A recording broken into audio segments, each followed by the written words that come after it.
chữ đó tròn ở máy tính. Yes. Thank you. Yes, you're welcome. So how are you today? Yeah, I'm good. How about you? Yeah, I'm well, really well. Yeah. How about Arthur?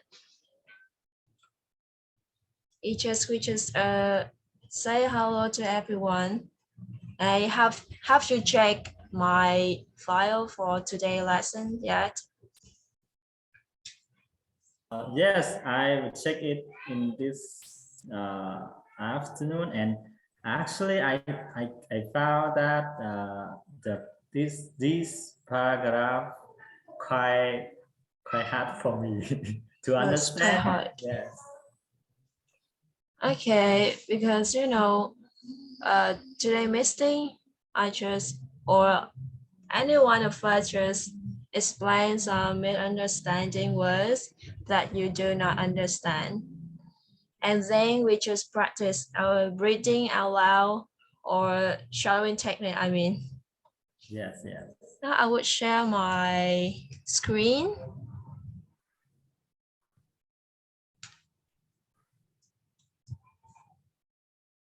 Okay. Oh, can you see my computer screen here? Yes, I can see. Yeah, clearly? Yes, clearly. Okay. If you had checked my file, hey, I said something that you don't understand and need someone to explain.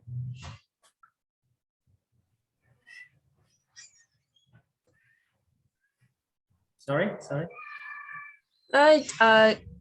Could you understand all of the reading here, the transcript here? No, because there are many new words for me. Yes. Now at first we just take a look at the transcript and go through quickly.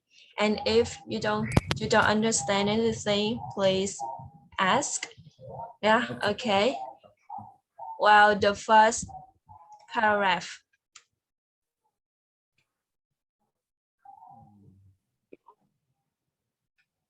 Is there something that you don't understand, please? Just ask. Hả? Bỏ vô. Chưa.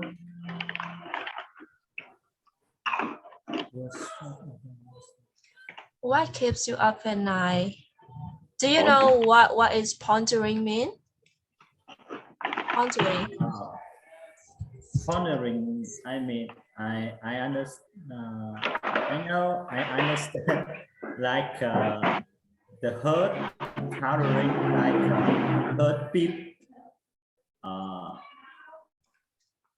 I don't know to say. Yeah. Pondering is also have a slight same meaning with consider. Consider the same meaning with consider, but at high level. And pondering, you need to spend a long time to consider two things, and yeah, in a way that is so carefully, really careful. Okay, excitement about a big trip. You understand this sentence, short sentence here, excitement about a big trip. Okay.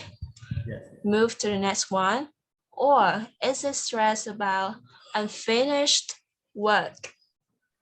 Unfinished work? Yes, I can understand. Yeah, and next, an upcoming test. Yes. A directed family gathering. Oh, everyone, do you understand? Do you know what does directed mean? Directed. I don't know. Oh, Directed. Directed is like so boring. Family gathering. Family mean, yeah, our parents, our siblings, niece, nephew, cousins, something like that. Gathering is like consider. Oh, sorry, together. So family gathering means các buổi tiệc tụ họp gia đình. and directed the same meaning with boring. So chán, ngán ngẩm. Okay. And the next, for many people, this stress is temporary, as this course is quickly resolved. Teacher, temporary, what does it mean? Temporary mean in a short term. It's not long, it's just a short term. Nó chỉ là tạm thời. Short term là thời gian ngắn. Okay. Okay. Yeah, and its course quickly resolved. Cái khí? Understand, yeah? Next. But what if the very thing keeping you awake was stress about losing sleep? Do you understand this sentence?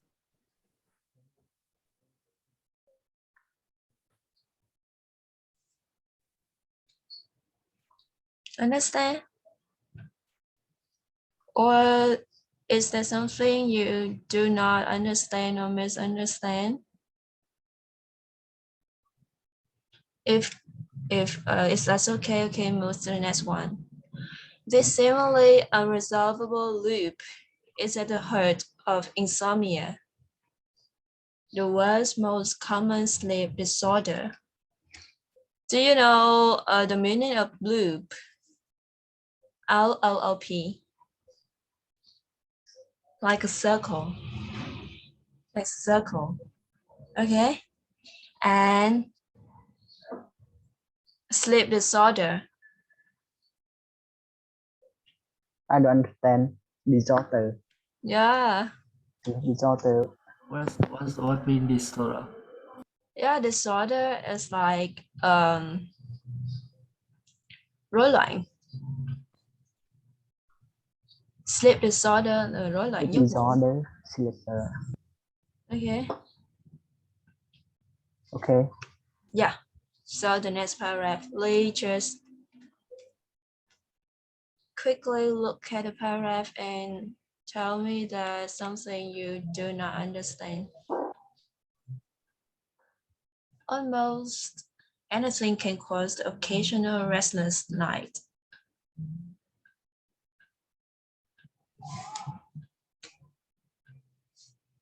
And you know the occasional and restless night mean? I don't understand.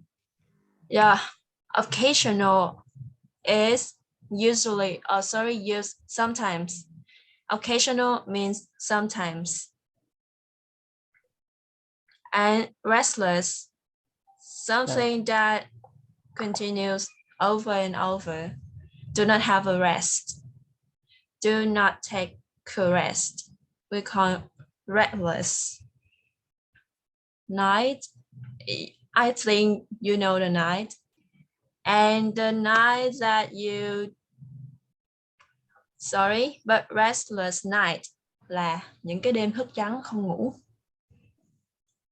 Hay, rest mình biết thường là mình sẽ biết theo nghĩa là nghỉ ngơi. Nó sẽ thêm một cái tiền tố phía sau giống như chữ careful và careless. Care là quan trọng đúng không?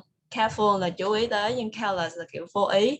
Thì rest ở đây thêm cái hậu tố phía sau là less vô thì nó cũng có nghĩa là trái ngược lại.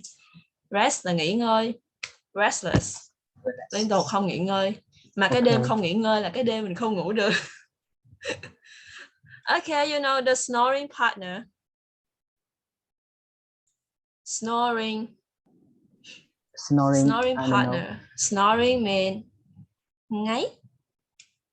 Okay. Snoring. Okay. A physical pain or emotional distress. Emotional distress. Distress mean being upset. Buồn bã. And extreme sleep. Những nỗi đau vật lý và những cảm xúc là phiền muộn. Yeah. Physical pain hay mình nói là nỗi đau vật lý. Thì physical tức là Bệnh. cơ thể da thịt của mình gọi là physical. Có một cái pain ở trên, tức là cơ thể mình bị thương, cái vết thương của mình. Ok. Thể chất, nỗi đau thể chất. Yeah, đau thể chất. And extreme sleep deprivation. Mọi người biết sleep deprivation là gì không? Nó giống same meaning with sleep disorder. The same meaning. Sleep deprivation has the same meaning to sleep disorder. Okay. Jet lag. You know this word? Jet lag. Okay, jet means aircraft. Aircraft and lagging. The internet is lagging. Jet lag có nghĩa là khi mà cái việc đổi múi giờ giống như là việc đi du lịch. Lệch múi giờ. Yeah. Lệch múi giờ khi mà đi du lịch chẳng hạn, mình đi từ nước mình đi qua nước Mỹ chẳng hạn, thì thông thường sẽ bị đổi giờ. Buổi sáng của mình là tối của người ta. Tự nhiên mình qua bển tối mình không ngủ cái mình thức. Sáng người ta thức đi làm thì mình đi ngủ. Okay. And biological clock. Giờ sinh học. Chính xác. Breaking habit. Breaking habit. Đây là một cụm nha. Breaking habit. Nó có nghĩa là gây ra cái tổn thương. Cause damage. Cause damage. Okay. And are there any words you don't understand? But in most cases, sleep deprivation is short term. Okay, short term here, and we also say here, temporary. At the previous paragraph, we have temporary, and now we have short term. Okay, next. Sorry, who's talking? Can you mute your mic? Cái gì đấy? That's okay. Yeah, exhaustion. Exhaustion catches up with all of us. Exhaustion. Have you ever heard about, I felt exhausted? Yeah, exhaustion is the noun of exhausted. Exhausted is adjective. Mệt mỏi. Catches up with all of us. That means, eventually, gradually, we feel really tired. And then exhausted. Okay. So move to the next paragraph. I saw that. Now just take a look, please.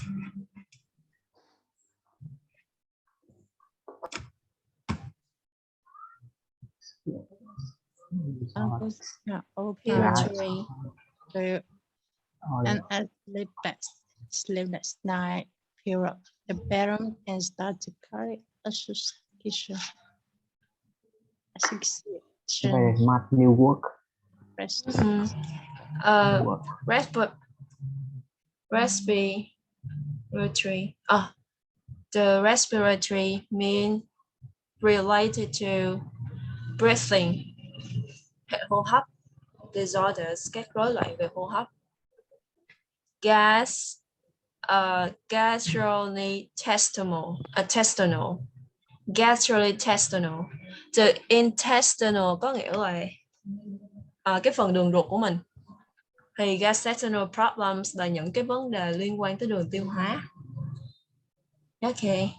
And many others can overpower fatigue. Fatigue are the same meaning with exhaustion and tired. Overpower tức là những cái bệnh đấy mình sẽ gọi là power có nghĩa là mạnh hơn người ta rồi. Overpower còn mạnh hơn cái power đó nữa, tức là những cái bệnh đấy nó bao trùm lên. Những cái bệnh liên quan đến đường hô hấp hay là đây là hệ tiêu hóa và tất cả những bệnh khác thì nó có thể gây ra ngày càng mệt mỏi hơn. Yeah, okay. And sleepless nights. Sleepless. Sleep là ngủ, thêm cái hậu tố phía sau chữ less giống như chữ restless. Sleep ngủ, less là trái ngược nghĩa, không ngủ. Mất ngủ. Yeah, and sleepless nights là mấy cái đêm mất ngủ. Pile. Yeah, pile up. Bằng nghĩa với việc. Em sẽ ví dụ. Yêu, can you help me? Lấy cho cái quyển sách đây. Pile up. Pile up. Nữa mấy quyển. Pile up nó sẽ như thế này. Bây giờ em có một quyển vở đúng không? Em pile một cái lên. Em lại pile thêm một cái lên nữa. Thì pile up nó có nghĩa là chất chồng lên, chồng chất lên. Pile up. Them stack. Yeah, và mấy cái đêm mất ngủ ngày càng nhiều đi, pile up, đêm này chồng chất đêm này, pile up. And the bedroom can start to carry associations of restless nights, wrecked with anxiety. Tức là bedroom nè, nó bắt đầu mang một cái sự kết nối associations với những cái đêm không ngủ, cùng với những cái sự lo lắng. Anxiety là lo lắng, worry. Ok, mọi người hiểu không? Ok. Yes, the next one nha. Bedtime. Come bedtime. Bedtime giờ đi ngủ rồi. Insomniacs. Insomnia là bệnh mất ngủ. Insomniac là chỉ the person who get insomnia, là người bị mắc cái chứng bệnh mất ngủ. Gọi là insomniacs. Stressed. Okay. Next, so stressed their brains hijack. Hijack has the same meaning. Control. The stress response system là khi mà mình bị stress thì cái não bộ của mình nó cũng bị stress theo luôn. Cái stress đó nó làm cho cái não bộ. Response system là những cái hệ thống mà mấy cái trong não bộ của mình nó phản ứng lại với những tác động bên ngoài á.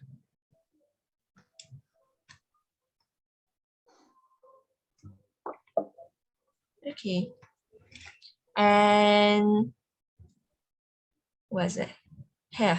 Flooding the body with fight, flight, and freeze chemicals. Flooding the body with, tức là trong cơ thể mình nó bắt đầu phản ứng lại, nó tràn ngập một cái gì đấy. Fight, flight, or freeze chemicals. Mình thấy ở đây có response symptom là hệ thống phản ứng. Thì ở đây nó chỉ cái chất phản ứng. Fight có nghĩa là I have a fight. Tức là khi giống như mình bị ai đó đe dọa hoặc là đánh chẳng hạn, mình đánh lại nè. Flight là bay, nhảy cẫng lên. Or freeze là bị freeze and freeze, bị đông cứng lại. Đây là những cái phản ứng cơ thể của mình. Okay. Cortisol and anti-cortiotropic hormones. Đây là những cái hormone course through. Nó còn course ngoài nghĩa là các khóa học thì nó còn có nghĩa là go through, go into, đi vào đâu đó. Okay, so bloodstream. Blood là máu, stream. Dòng máu. Stream là một cái con suối, một cái đường mà máu đi qua thì mình gọi là dòng máu. And increasing heart rate and blood pressure. Increasing heart rate. Heart rate mọi người biết đúng không? Nhịp tim. Heart là tim, rate là tỷ lệ, là nhịp. Heart rate là nhịp tim. And blood pressure. Blood là máu, pressure là áp lực, áp suất. Vậy blood pressure, áp lực của máu. Huyết áp cao. Huyết áp. Yes. And throttling the body into hyperarousal. jolting the body into hyperarousal. Tức là lúc mà nhịp tim mình tăng lên, huyết áp máu mình tăng lên thì cái cơ thể của mình đi đến một cái trạng thái kích thích cao. Kích thích cao đây là hyperarousal. Yeah. And in this condition, the brain is hunting for potential threats. Hunting for, mọi người hiểu cụm này không? The brain is hunting for potential threats.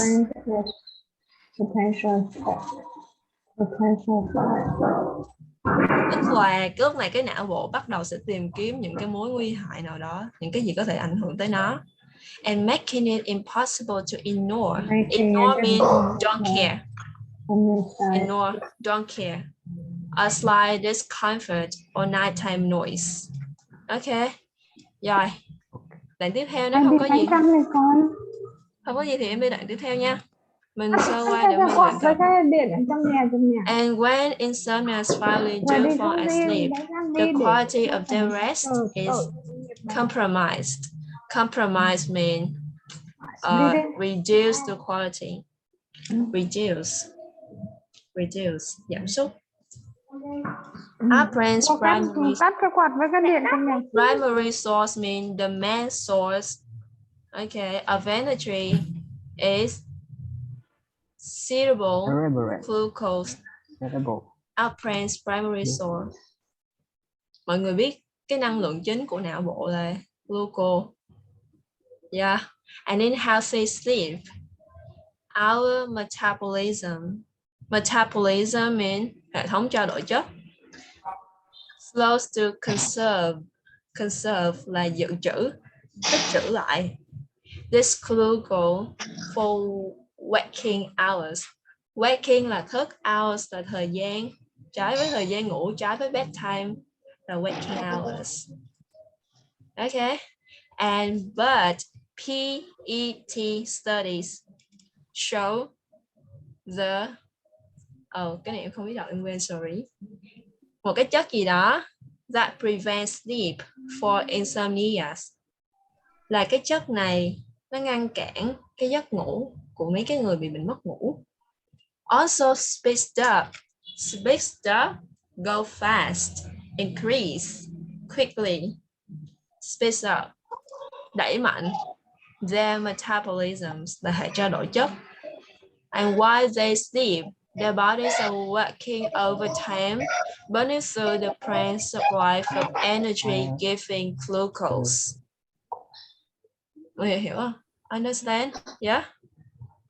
Okay, and this symptom of poor sleep leaves insomnia waking in a state of exhaustion, confusion, and stress, which starts the process all over again. Okay? Okay, now quickly, mọi người cái này có cái nào khó hiểu không?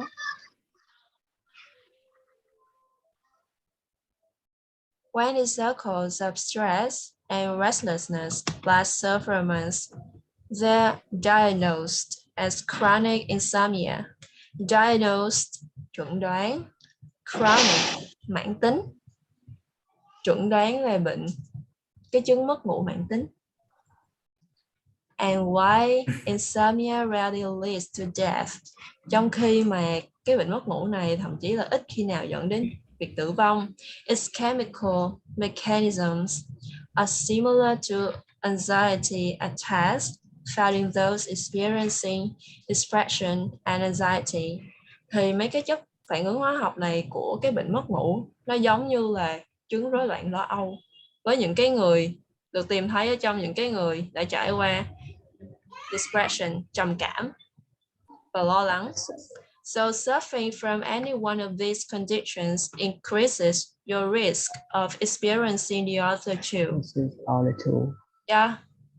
Chỉ cần mắc một trong những cái condition ở trên như là chứng rối loạn lo âu các thứ ở trên đây thì chắc chắn mình cũng sẽ tăng nguy cơ của hai cái còn lại. The next one. Now take a quick look. Fortunately, there are ways to break the circle of sleeplessness.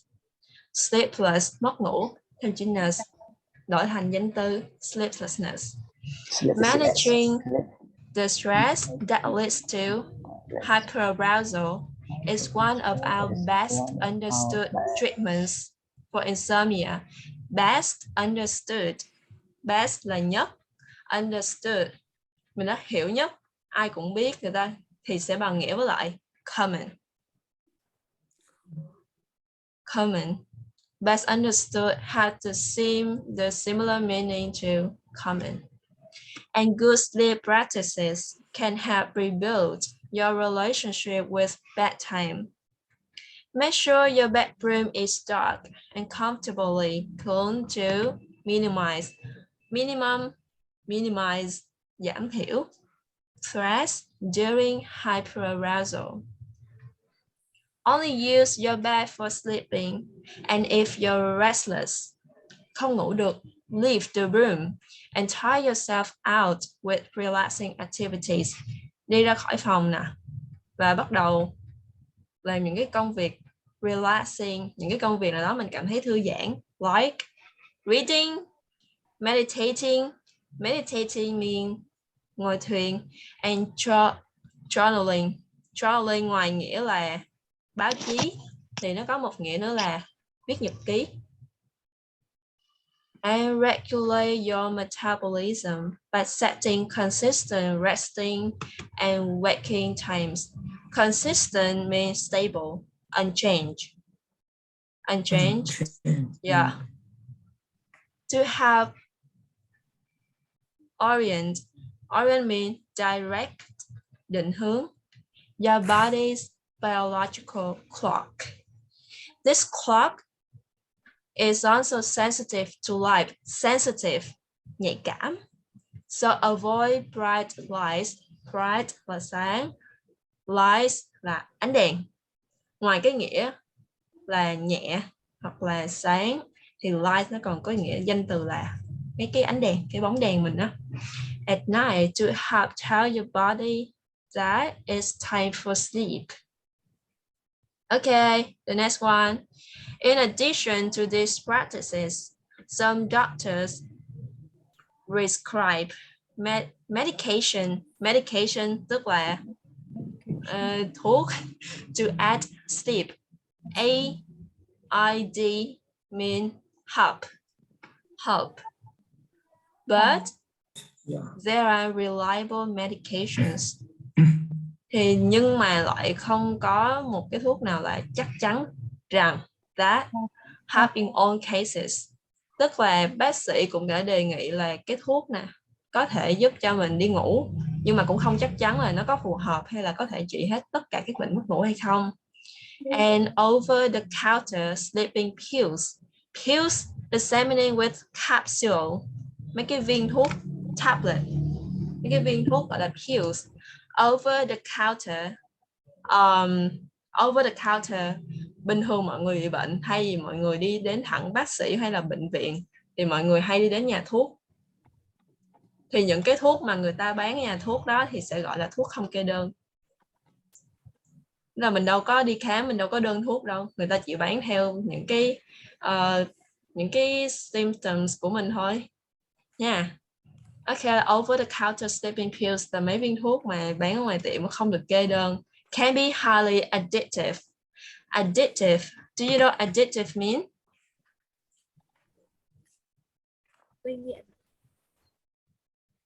Addictive mean nghiện. Bị nghiện. Thì tại sao lại là dễ gây ra bị nghiện? Lý do là mọi người thường biết trong cái thuốc ngủ thì thành phần chính của là heroin. Nhưng ở một mức vừa phải thì nó có tác dụng là giúp cho mình ngủ. Nhưng mà nếu mà nó vượt qua cái mức đó thì nó gây ra nghiện. Leading to withdrawal là phản ứng ngược. Withdraw là rút lại. That worsen làm càng tệ đi cái việc mất ngủ của chúng ta. Okay, the next one.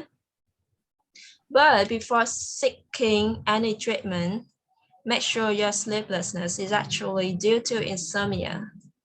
Trước khi mà tìm đến bất kỳ cái phương pháp chữa bệnh nào thì phải chắc chắn rằng cái việc mất ngủ của mình là nó là do là cái chứng mất ngủ. Tại vì là approximately là khoảng 8% of patients diagnosed with chronic insomnia are actually suffering from less common genetic problem called delayed sleep phase disorder or DSPD. Bởi vì là khoảng 8% những cái người bệnh được chẩn đoán là mắc bệnh mất ngủ mãn tính chronic insomnia. Suffering from là bị đó, nguyên nhân đó là từ một cái less common genetic problem. Less common tức là hiếm. Anh rồi. Genetic gene problem là cái rối loạn cực kỳ hiếm trong cái gen của người ta gọi là delayed sleep phase disorder. Thì delayed sleep phase disorder có nghĩa là bị lệch múi giờ, nó bị lệch cái giờ ngủ, giống như mỗi người bình thường, chẳng hạn như là mình bình thường mình ngủ lúc 8 giờ đi, mình sẽ ngủ rất là ngon tới sáng, nhưng mà cái người bị mắc cái bệnh này á, mắc cái gen này, người ta sẽ có một cái giờ đi ngủ khác và chất lượng cái giấc ngủ người ta vẫn rất là tốt, không bị tổn hại gì hết. Ví dụ như bây giờ có những người ngủ 8 giờ rất ngon, nhưng có những người 8 giờ người ta không ngủ được, phải 2 giờ khuya người ta mới ngủ được, nhưng mà chất lượng giấc ngủ vẫn như nhau. Yeah, okay. And sorry. Okay, and people with DSPD với cái bệnh này thì có cái nhịp sinh học dài hơn 24 tiếng đồng hồ, putting their sleeping habit out of sync with traditional sleeping hour, thì làm cho cái giờ đi ngủ của họ nó bị lệch ra khỏi cái bình thường của chúng ta. So why they have difficult falling asleep at a typical bedtime? It's not due to increased stress. But vì thế nè, nên họ có khó khăn trong cái việc đi ngủ mà cái giờ bình thường của mình thì nó lại không có bất kỳ một cái stress nào hết, họ hoàn toàn thoải mái. Và trong khi đó, and given the opportunity, they can sleep comfortably on their own delayed schedule. Yeah, là tức là thay vì ngủ cái typical bedtime là thời gian ngủ bình thường thì họ sẽ ngủ trong cái giờ bị lệch của họ rất là tốt luôn, thoải mái luôn. Rồi, đoạn cuối. Our sleeping and waking circle. Circle là một cái vòng lặp. Sleeping là ngủ, waking là thức. Cái vòng lặp cứ đi ngủ rồi lại thức. It's a delicate balance. Delicate means really difficult. Cực kỳ khó để mà có thể balance, cân bằng nó. And one that's vital. Vital means important. Really important to maintain. Maintain, that means keep a routine, duy trì, for our physical and mental well-being. Well-being had the same meaning to health, sức khỏe. For all these reasons, it's worth putting in some time and effort to sustain. Sustain had the same meaning with maintain a stable bedtime routine, but try not to lose any sleep over it. Cái việc đi ngủ, cái thời gian thức và thời gian ngủ rất là khó để cân bằng và rất là quan trọng để mà có thể duy trì được cái thể trạng, kể cả thể trạng vật lý hay là cái tinh thần của mình. Cả cái nguyên nhân đó thì rất là đáng, chúng ta cần thời gian nè, effort là cần nỗ lực để mà có thể duy trì được một cái thời gian, cái stable bedtime routine là cái thời gian đi ngủ của mình lúc nào cũng ổn định. Tuy nhiên, but try not, đừng có mà to lose any sleep over it, cũng đừng vì thế mà bị mất ngủ. Thì cũng đừng vì thế mà bị mất ngủ ở đây là đối với những cái người có cái thời gian nghỉ ngơi hơn 24 giờ và có cái gen này. Dạ, ok, mọi người hiểu hết chưa nè? Giờ mình sẽ vào phần chính là tập đọc lại.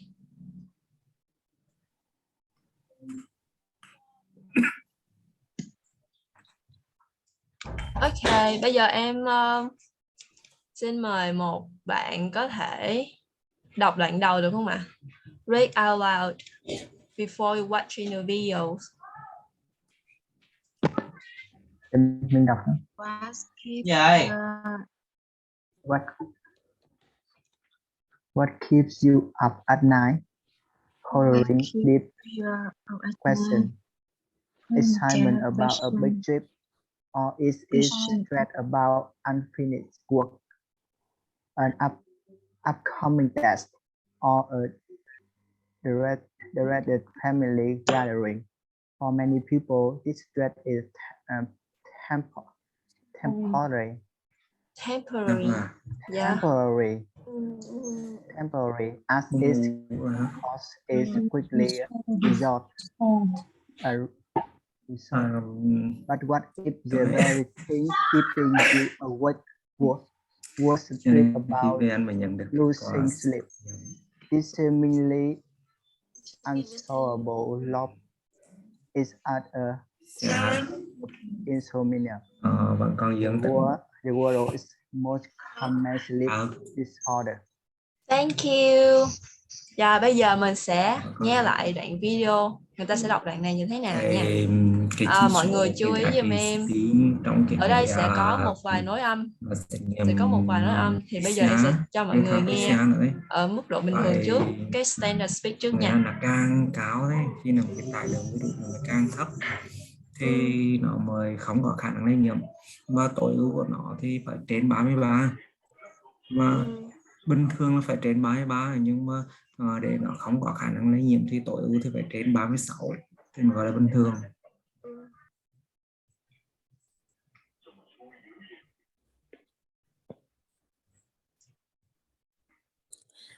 Cô ơi, em không có nghe được với chân á cô.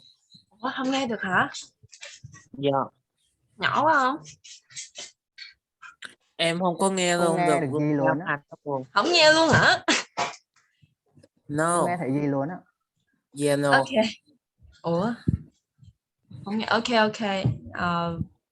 Okay, I will take me for example. The first sentence. Now focus me between up and at. We also have a linking sound here. Up, at, up, at. P and schwa, up, at. What keeps you up at night?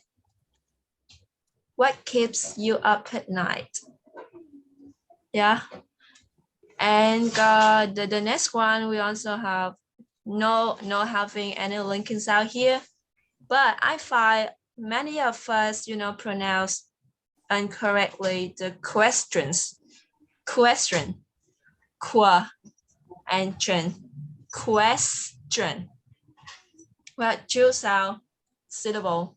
One is qua, and W âm w và âm k. Ở giữa âm k và âm w nó sẽ có một chữ u nhỏ. Yeah. Qua. Tiếp theo là chữ âm and then cuối cùng mình có âm question.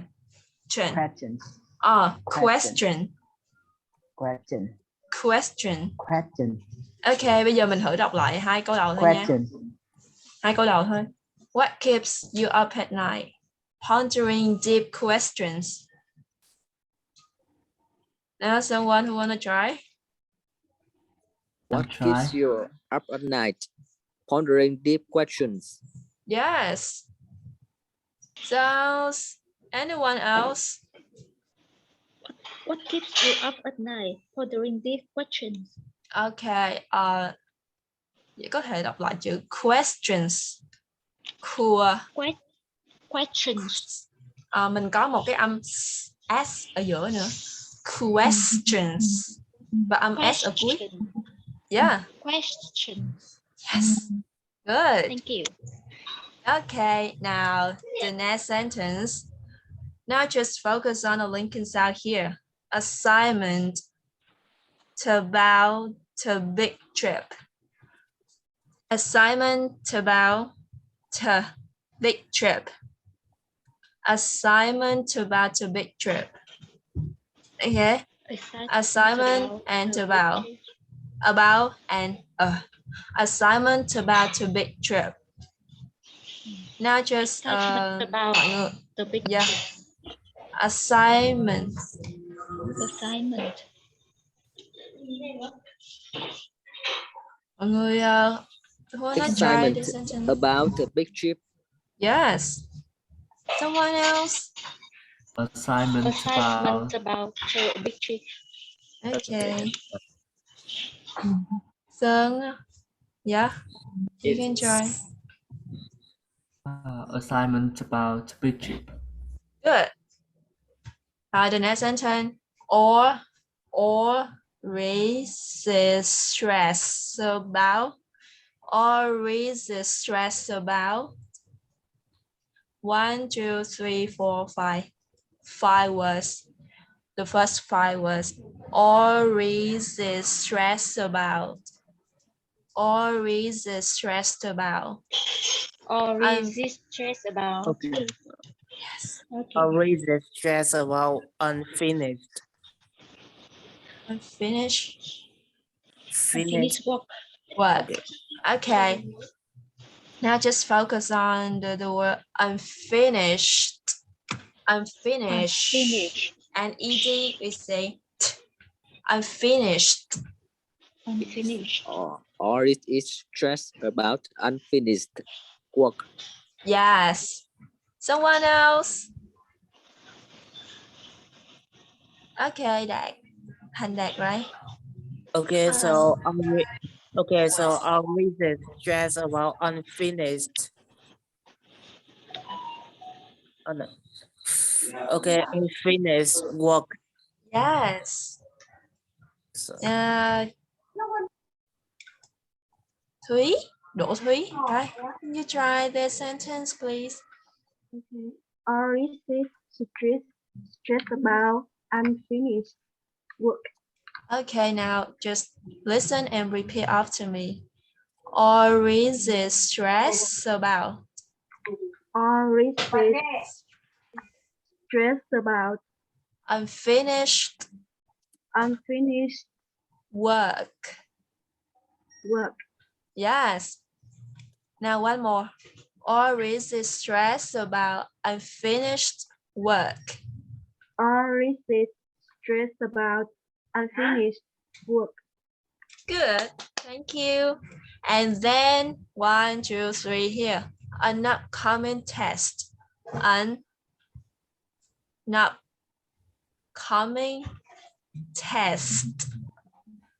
An upcoming test. The linking sound between and up. An upcoming test. Yeah? an upcoming test. Yes. Chị nghe. An upcoming test. Okay, thank you. And the next one, we also have aura.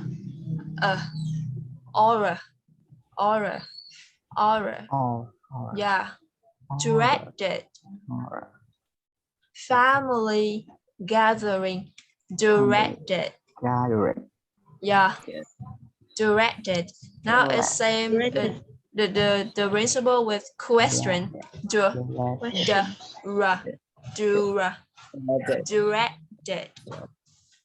So our traded family gathering. Yeah. Directed. Okay. Traded. Okay. So, And family. Yeah. You know, I find a lot of people here just pronounce the family like family, but the correct pronunciation is family.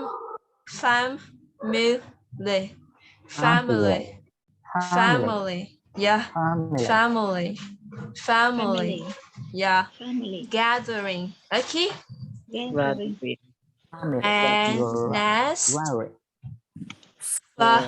for many people, now we have the reduced sound. Instead of say for, we say for. For many people, yeah, for many people. Instead of say for many people, we say for many people. For many people. For many people. Yes. And this dress. This dress. Now Lincoln sound here. This dresses. This dresses. Yeah. This This dresses. Okay. The next one. Temporary. Temporary. Yeah, stress the first sound. Temporary.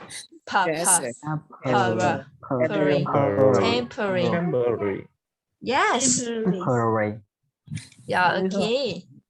Good. Temporary. And as its cause. As this course. 1, 2, 3. As this course. As this course.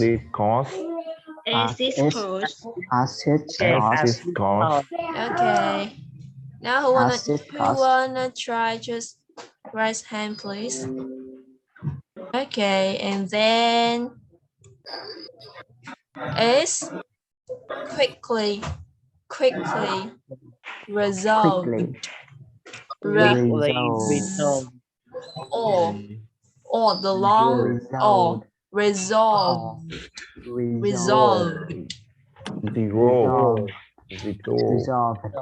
Yeah. Resolved. Yeah, a key. Ok, bây giờ mình tiếp theo nha. But what if? What if? Instead of saying what if, Lincoln sound what if? What if? Yes. The very thing keeping you awake was stressed about. Was stressed about. Now 1, 2, 3 from was to about. Was stressed about. Was stressed about. Yes. Was stressed about. You got good. I'm losing sleep. Sleep with the sound long e. Sleep. And sleep. Okay, good. Now the last one. This simile. Nghe nó hơi giống chữ simile.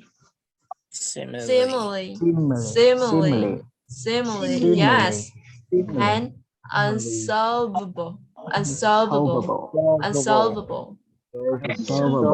Yes. And chữ này mình sẽ có âm u dài. Long u. Loop. And phía sau. Loop. Loop. Yeah. Is that next one? Is that? Hay gì mình đọc? Is it. Now Lincoln sound is it. Yeah. The hurt. Yeah. Hurt with a long R. Not hurt.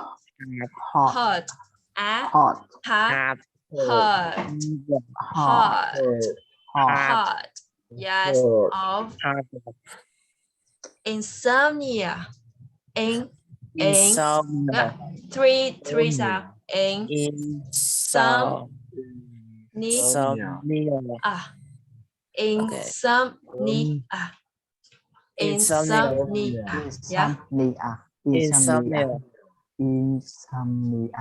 Yes. Insomnia. The next one. The world. Dài, the long L and D. World.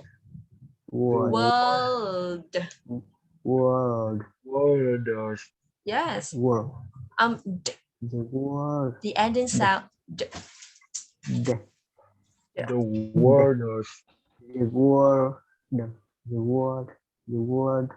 world. Yes. MOST pronounced most.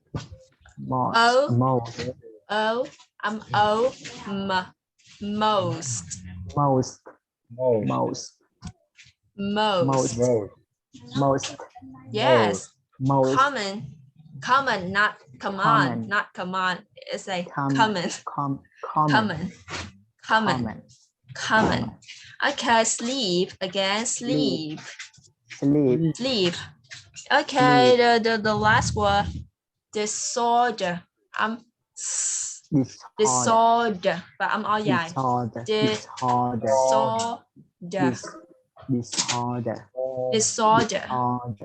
Yeah, disorder. Good. Okay, now just turn to the paragraph 1. The first here. Now who wanna try to read all of the paragraph? Who's first? Mọi người ai xung phong đọc hết đoạn này thử xem nào. Có mấy cái từ em không biết thì có gì chị đọc vô em nha chị. Okay. Okay, so what keeps you up at night? Pondering deep questions, excitement about the trip, a big trip, or is it stress about unfinished work, upcoming test, or our traded family gathering? For many people, this stress is temporary, and it's called a weekly result. But what if the very thing keeping you awake was stressed about losing sleep? This seemingly unsolvable loop is that the heart up is insomnia the world's more common sleep disorder. Good. Thank you. Big An, wanna try? Now just go for it. What keeps you up at night? Pondering deep questions, excitement about a big trip, or it is stress about unfinished work, an upcoming test, or a dreaded family gathering. For many people, this stress is temporary as its course is quickly resolved.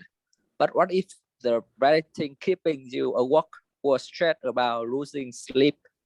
This seemingly unsolvable loop is at the heart or insomnia. The worst most common sleep disorder. Okay, just deep questions. Deep with a long E. Deep, not deep. Deep. Question. Questions. And yeah, directed. Directed. Yes.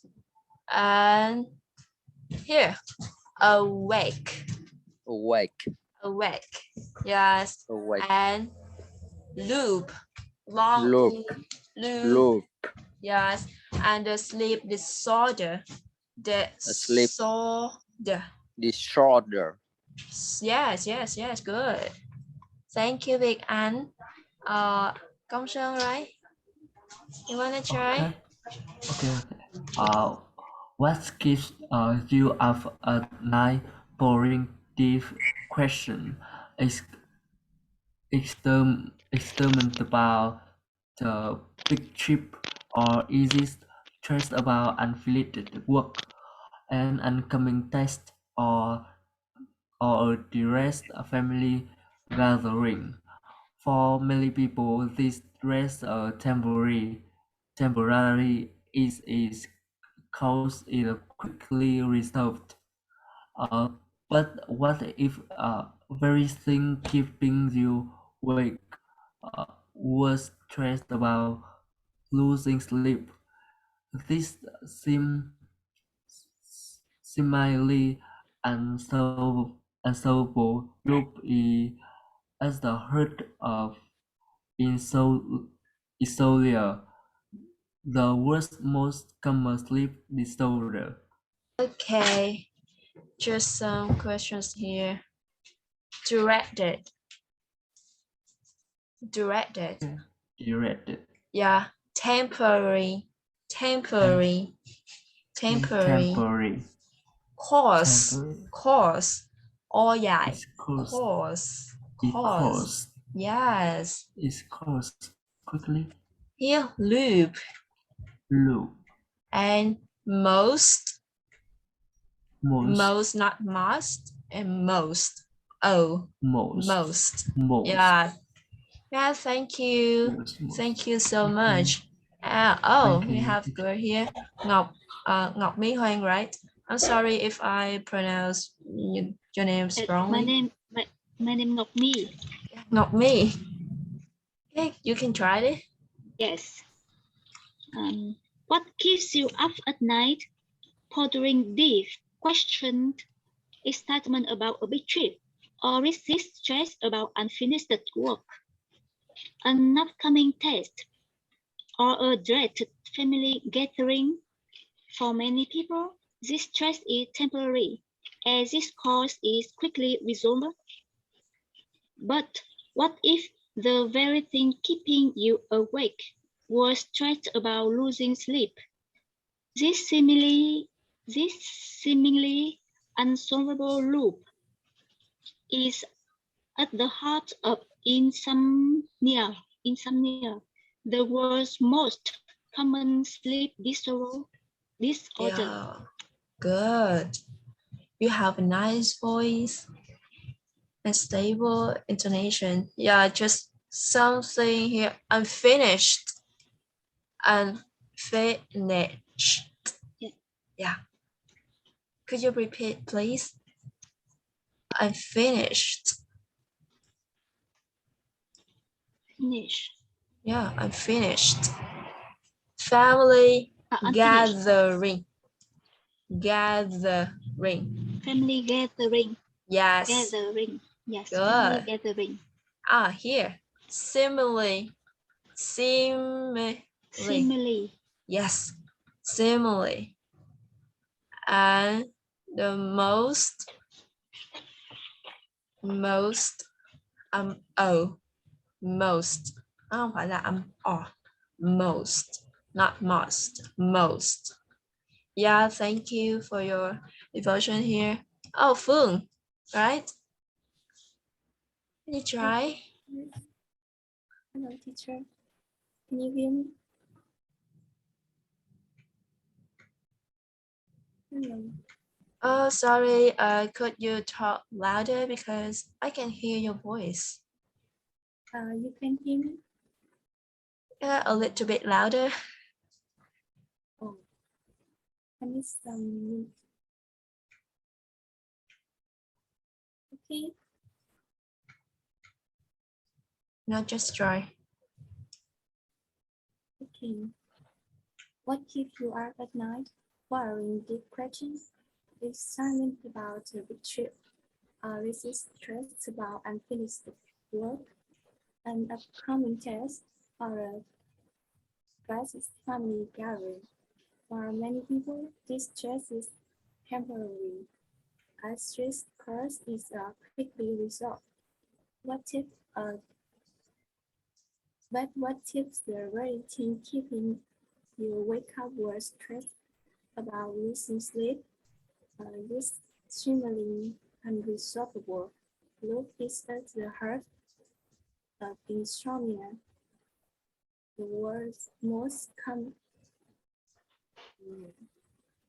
Sleep disorder. Sleep disorder. Yes. Thank you. So nice. One here, just one word. Most. Yeah, just remember we call most. We pronounce most, not must. O-M-O, most. Yeah, thank you, Phương. And happy. Yeah, could you give it a shot? Yes. Okay, so I will read. What keeps you up at night? Pondering deep questions, excitement about the big trip, or resist stress about unfinished work, and an upcoming test, or tourist family gathering. For many people, this stress is temporary, as its core is quickly resolved. But what if the very thing keeping you awake was stress about losing sleep? This seemingly unsolvable loop is at the heart of insomnia, the worst, most common sleep disorder. Wow. Okay, just some words you pronounce wrong. The first one is unfinished. Unfinished. Unfinished. Yes, unfinished. And the next one is direct, not direct. Directed. Directed. Yeah, good. Okay. Nothing else. Oh, here. Loop. A long oo. Loop. Loop. Loop. Yes. Loop. Loop. Loop. Okay, good. And thank you so much. Hello, Nam. Let's try. Yes, I'm here. What keeps you up at night? Pondering deep questions, excitement about a big trip, or is it stress about unfinished work, an upcoming task, Directed. or a dreaded family gathering? For many, for many people, this stress is temporary, as its cause is quickly resolved. Resolve. But what resolve? But what Yes. if the very thing keeping you awake was stressed about losing sleep? This simmering observable look is at the head of insomnia, worst most common sleep disorder. Okay, good. Just some words there. Now repeat after me. Cool. Question. Question. Fraction. Question. Fraction. Good. The next one is loop. Yeah. Ooh, loop. Loop. Loop. Yes. Heart. Heart. Heart. Hot. Yeah, and then the last one, most. Most. Most. Yes, and thank you very much, Nam. Okay, the next one is chị Hương, right? Hello, chị Hương. Hello. Yeah. Yeah. What keeps you up at night?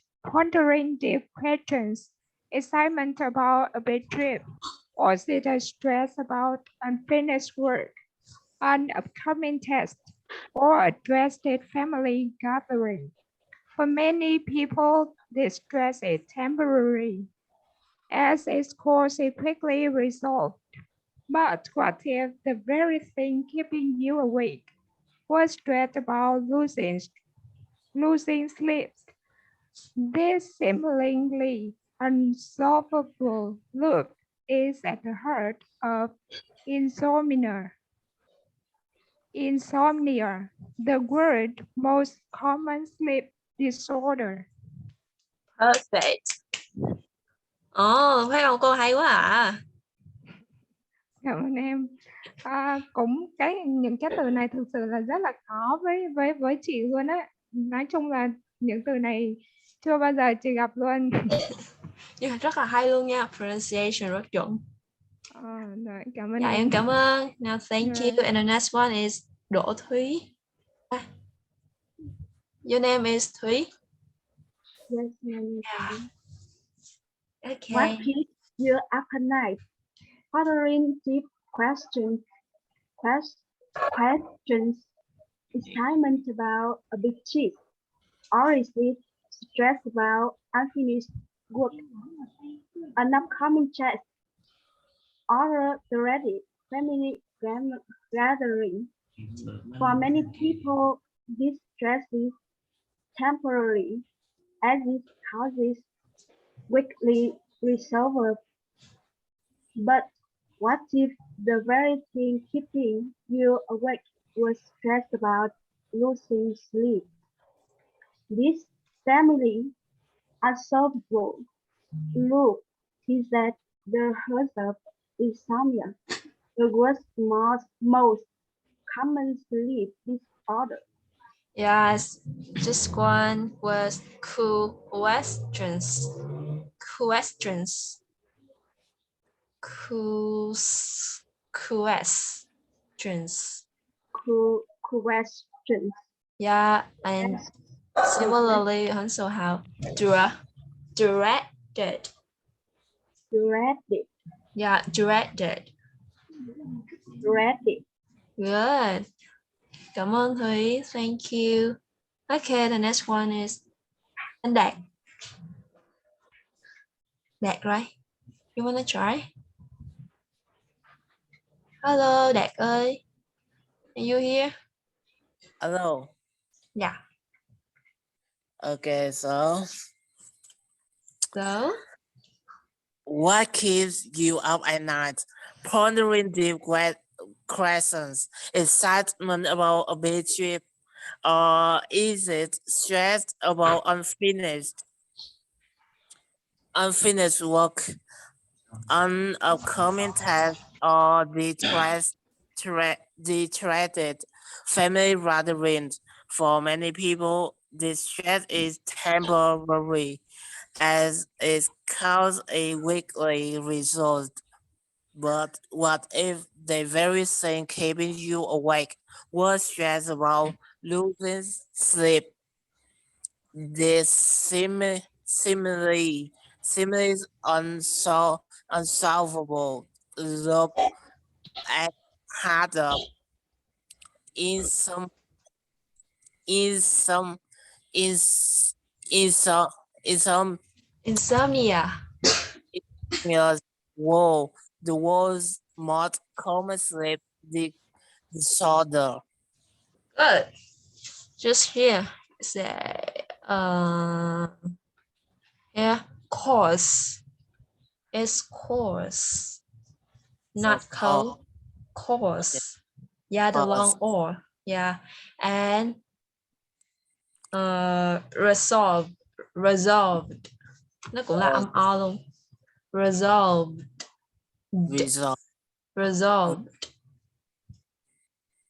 Okay.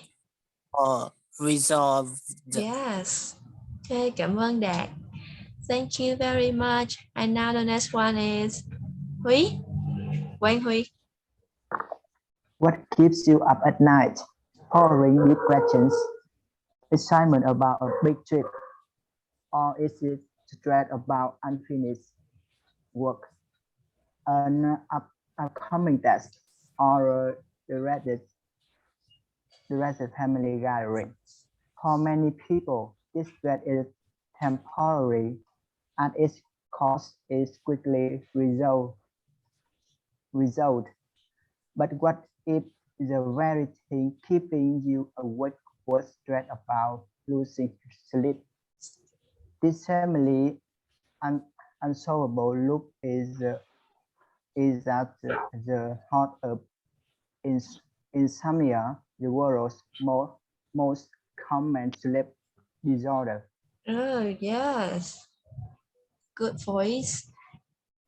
So here, what if? I just use the linking sound, what if? What if? Yes, and similarly, Simile. Simile. Yes. Loop. Loop. Loop. Loop. And most. Most. Most. Yeah, most. Most. Yes. Now someone else wanna try? Or I just move to the next paragraph. Here, the next paragraph. Okay. 1, 2, 3, 4, 5, 6, 7, 8. Yeah, 8 first 8 words. All, almost. Not almost, almost. Almost anything. Anything. TH nhưng mà rung cổ. Anything. Can, course. Can just reduce sound. Can. Course. The occasional. Occasional.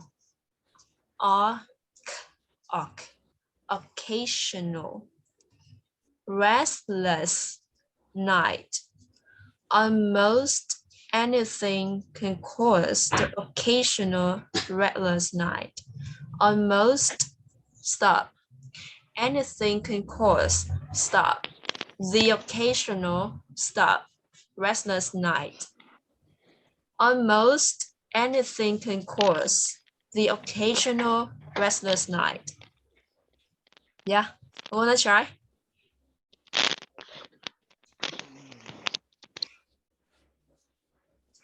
Chị happy right?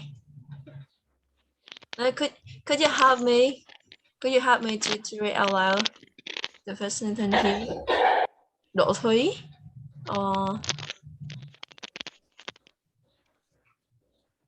Almost anything can cause the occasional.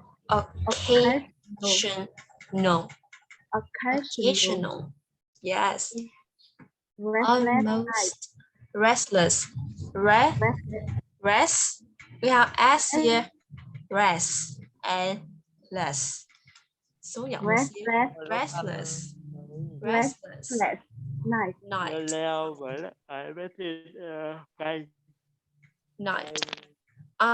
Night mình có cái ending sound là để tránh nhầm lẫn với những từ khác như là số 9. Night. Yeah. Almost anything can cause the occasional restless night. Okay, move to the 1, 2, 3. Snoring, long or snoring. Partner. Snoring partner. Next we have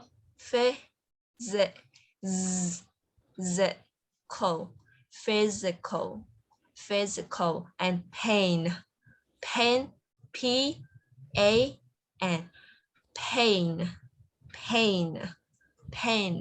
Physical pain. Or emotional, not emotion. Like most, almost. Emotional with the sharp E here. Same like we say in Vietnamese. Distress.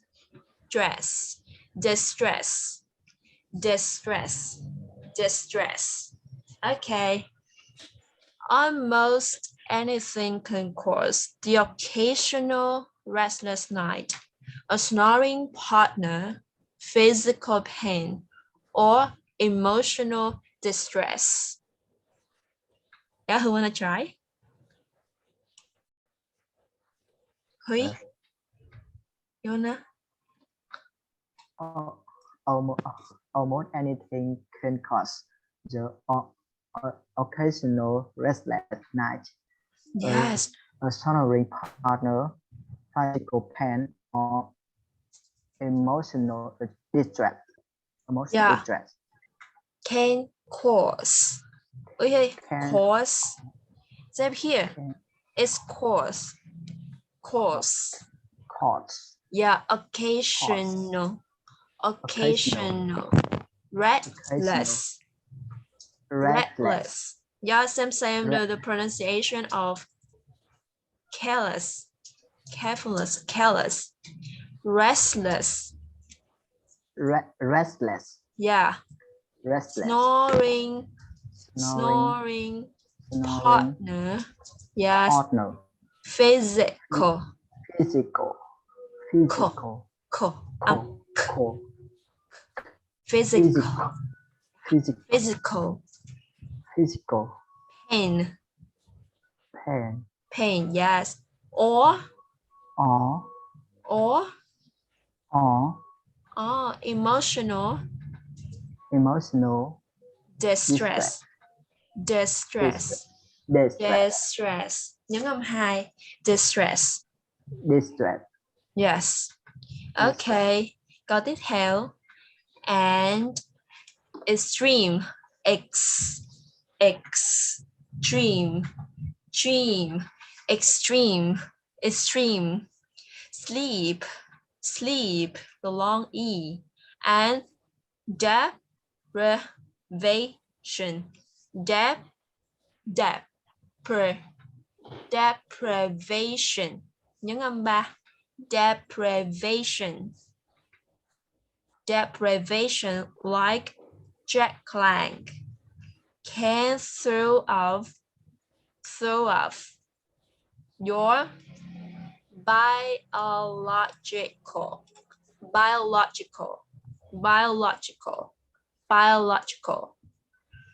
clock.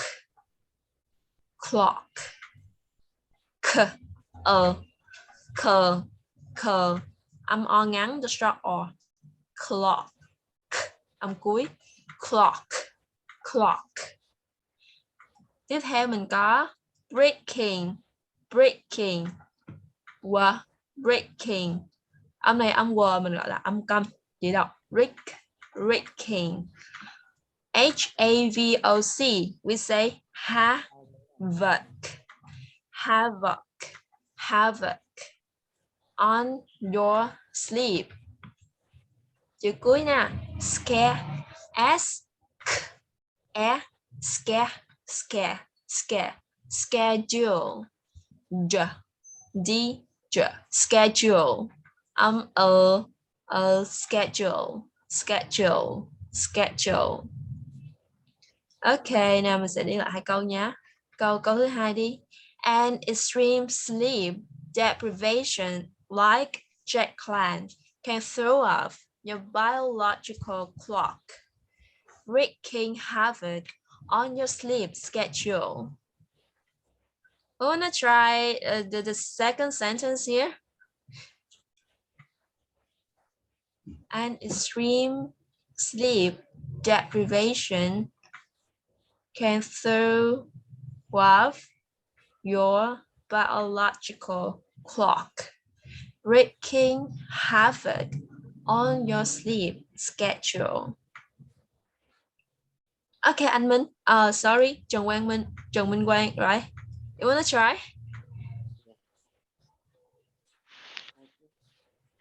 Hello? Can you hear me? Yeah.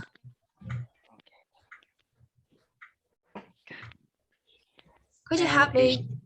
Yes. Keep going. An extreme sleep deprivation like jet lag can throw off your biological clock, breaking havoc on your sleep schedule. Yes, good. Deprivation. Yes. Deprivation. Okay. Deprivation. Thank you, Anh. Oh, we have someone raise hand. Nam, you try, Nam. Yes, I'm here. An extreme sleep deprivation like the lag can Jack throw up Clank. Jacklang Yeah. can throw up your biological Biological. biological clock, wreaking havoc on your sleep schedule. Schedule. Schedule. Schedule. Yes, right. Thank you, Nam. Oh, Hui, you wanna try? And extreme sleep deprivation like Jacklang can throw off your Biological. clock, wreaking havoc on your sleep schedule. Okay, thank you. Now just move to the next sentence. But in most, remember most, almost here, most here, cases, sleep deprivation is short term, eventually, exhaustion, like question, we have exhaustion, catches up with all of us, catches up with all of us. Yeah, again. But in most cases, sleep deprivation is short-term. Eventually, exhaustion catches up with all of us. Okay? You wanna try? Happy, Hương, Minh? Hello, Minh? Okay, hello. But, yeah, what you try? But in most cases, sleep deprivation in short term, eventually exhaustion catches up with all of us. Yes, just one here. Deprivation. Deprivation. Yeah, mọi người có một cách nhớ cách đọc như sau. Cái chữ T-I-O-N thì cái chữ này nhưng mà phía trước sẽ là âm A. Thông thường giống như là national, nation. Giống như chữ nation, âm A phía trước chữ shin. Deprivation. Yes. The next one is eventually.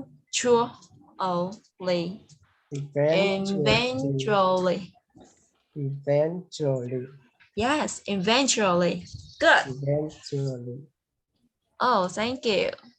And who wanna try to read out loud the second paragraph here?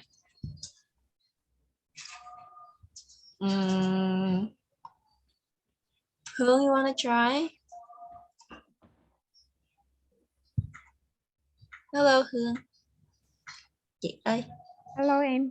Hello, Yeah. em again. Yeah. Almost anything can cause the occasional restless night. The snoring partner, physical pain, or emotional distress, and extreme sleep deprivation like jet lag can throw off your biological clock, wreaking havoc on your sleep schedule.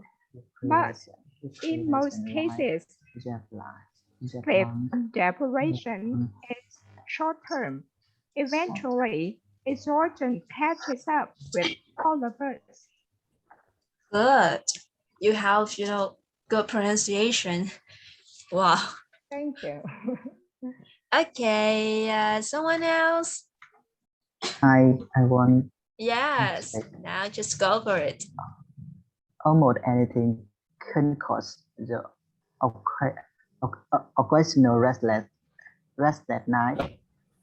A sorry partner, physical pain, or emotional distress, and extreme sleep deprivation like jet lag can throw off your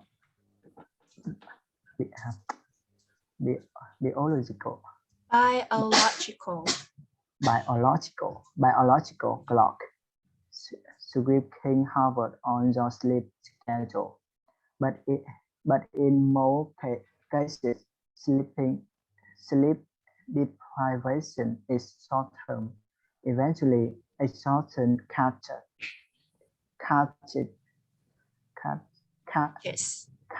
up with all of us. Yes. Restless. Yeah. Restless. Restless. Not less. Restless. Restless. And then the word distress. Dis. Xuống giọng nè. Stress hơi lên một xíu, hơi ngang một xíu. Distress. Distress. Distress. Yeah. Distress. Okay, good. Here. Dep. D-E-P. Dep. Dep. R-N-I-E-R-E. Deprivation. Yes, deprivation. And the next one is biological. Biological. Yes. Biological. Good. Okay. Thank you, Huy. Happy, okay. you wanna try? Yes, I want. Yes. Just go for it. You call me? Chị Hoài, me. Right? Yeah. Yes. Okay. Almost anything can cause the occasional restless night. A snoring partner, physical pain, or emotional distress, and extreme sleep deprivation like jet lag can throw off your biological clock, wreaking havoc on your sleep schedule. But in most cases, sleep deprivation is short-term. Eventually,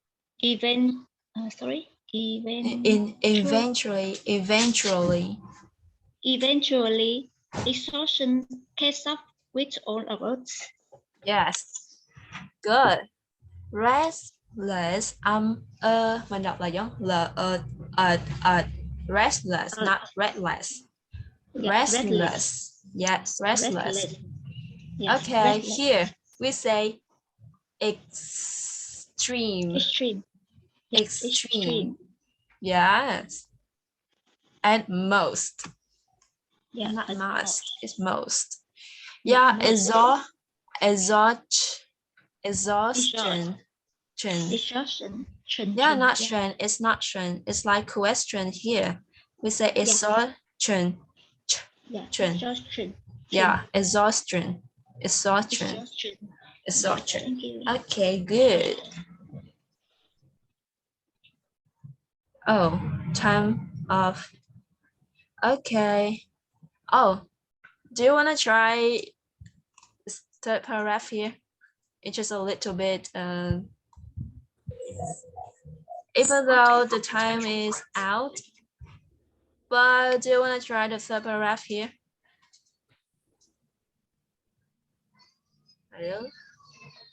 Or so I think we should end up the lesson here. Yeah, so thank you so much, all of you joining in and take part in with me in a lesson. My pleasure. Cảm ơn mọi người tham gia nha, giờ mình hết thời gian rồi. Yeah, thank you, Miss Thảnh. Cảm ơn mọi người. Thank you very much. Thank you, Thank teacher. you so much. Bye bye. Dạ. Good night. Bye bye. Dạ. Bye bye. Em chào mọi người ạ. See you next week. Yeah. Catch you later. Yeah, see you. Mọi người ngủ ngon nha. Yes, good night. Bye bye. Good night.